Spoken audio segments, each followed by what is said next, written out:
Aside from your facial muscles, another thing that can assist you is your buttocks. Hindi botox, yung buttocks, your puwet.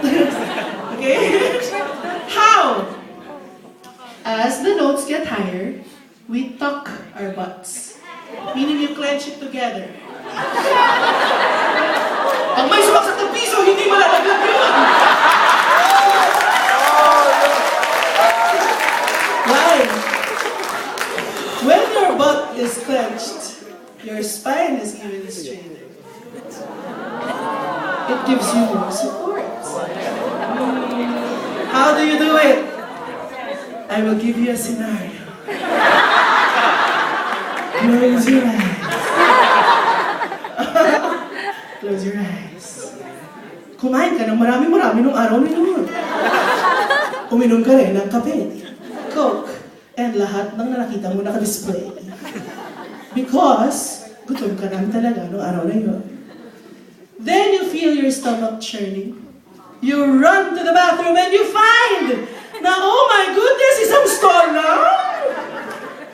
And pang-pito ako sa pila.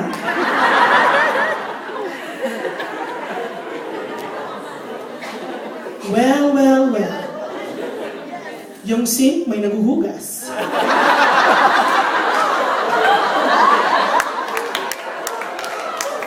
May nauna na sa gutter. What do I do now? Dun.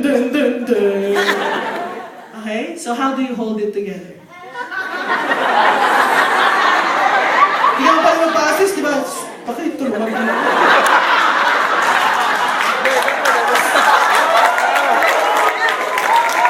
We're brothers, we have each other. Hindi, di ba? Hindi kaya, di ba? So you have to do it on your own. Huwag niyong sasaksakan ng piso. Siyempre, ayaw niyo naman na, oh, Marian was here. May trail ka na, di ba? Kasi hindi mo napigilan eh. Therefore, kailangan mo pigilan ng gusto. Di ba?